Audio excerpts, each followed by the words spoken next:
ભગવાનની ભક્તિ તેથી શ્રીબાઈ કરતા લેતા હરિનું નામ.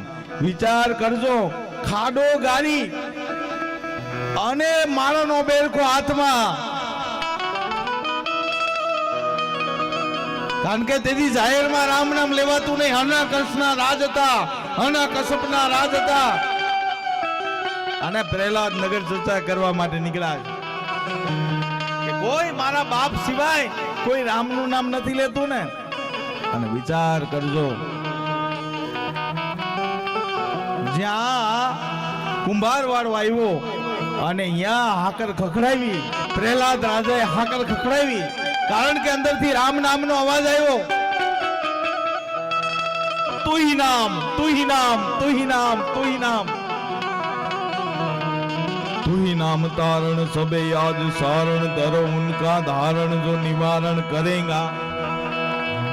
तू ही नाम तारण सबे आज सारण करो उनका धारण जो निवारण करेगा. अरे दिया दूध माँ को खबर है खुदा को सबर जो करेगा. ढूंढो अपना सीना मिटे दिल का कीना जीने पेट दीना सो आपे भरेगा. मुरादम कहे मुकंदर के अंदर जीने टाक मारिया वो टारिया टड़े नहीं बा.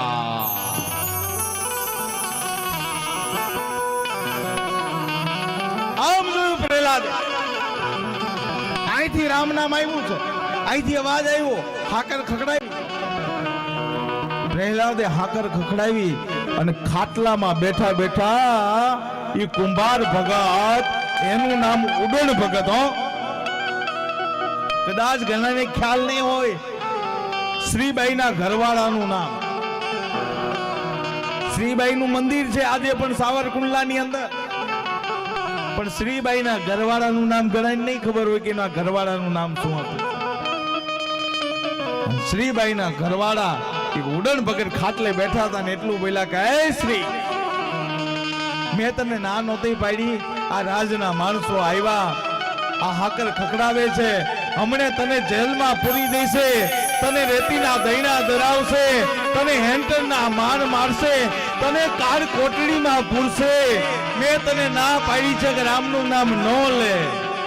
શ્રીબાઈએ કીધું કદાચ હે ભગત, રામનું નામ લેવાથી કદાચ જેલમાં પુરાવાનું થાય ને તોય કુરબાન છે, પણ મારા મોઢેથી રામનું નામ નહીં છૂટે બા. કે કદાચ રામનું નામ લેવાથી કદાચ જેલમાં રેતીના દૈણા ધરવા પડે તોય કુરબાન છે. ઉડણ ભગતે કીધું શ્રીબાઈ, આ હાકર ખખડાવે છે ને એ બીજું કોઈ નથી, પ્રહલાદ પોતે આવ્યો છે, રાજાનો કુંવર પોતે આવ્યો છે, પ્રહલાદ પોતે આવ્યો છે, હરણાકશનો દીકરો આવ્યો છે. અને વિચાર કરજો, શ્રીબાઈ એટલું બોલ્યા ભગત મુંજાઈશો નહીં, આજ જો ઓયડો ખોલું, આ હાકર ખોલું અને પ્રહલાદ જો અંદર આવતો રહે અને જો પ્રહલાદને નો તારી દઉં તો હું શ્રીબાઈ નહીં હો.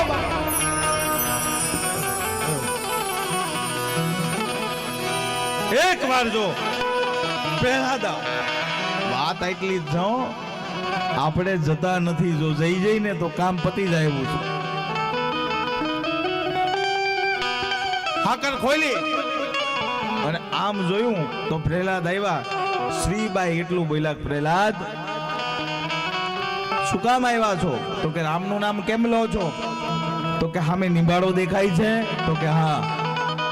તો કે હળગતો નિભાડો, કુંભાર લોકો કાચા વાસણ હોય, કાચા માટીના વાસણ હોય, એને પકાવવા માટે કુંભાર નિભાડો પ્રગટ કરે. અને નિભાડો પ્રગટ કર્યો તો એટલે શ્રીબાઈએ કીધું કે પ્રહલાદ નિભાડો દેખાય છે? તો કે હા. કે હળગતો નિભાડો દેખાય છે? તો કે હા. તો કે એની બાર એક મિલાડી આટા મારે છે, દેખાય છે કે નહીં પ્રહલાદ? પ્રહલાદ કે હા, એ મિલાડી દેખાય છે.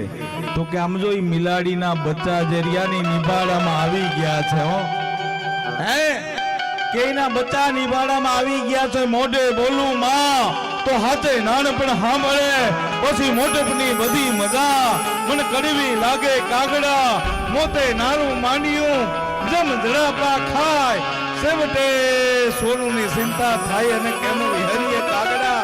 અરે જેને ગાંઠડે ગાંઠ ઘટાય નહીં, જેને ત્રાજવે તોલ તોલાય નહીં, અરે દુનિયામાં બધું મોલવાય પણ માના હૈયાને ઓલવાય નહીં. એ બાપ, એથી આગળ વાત કરું તો કદાચ તમે ચોટીલા જઈ માં ભગવતી ચામુંડાને ચુંદડી ચડાવો ને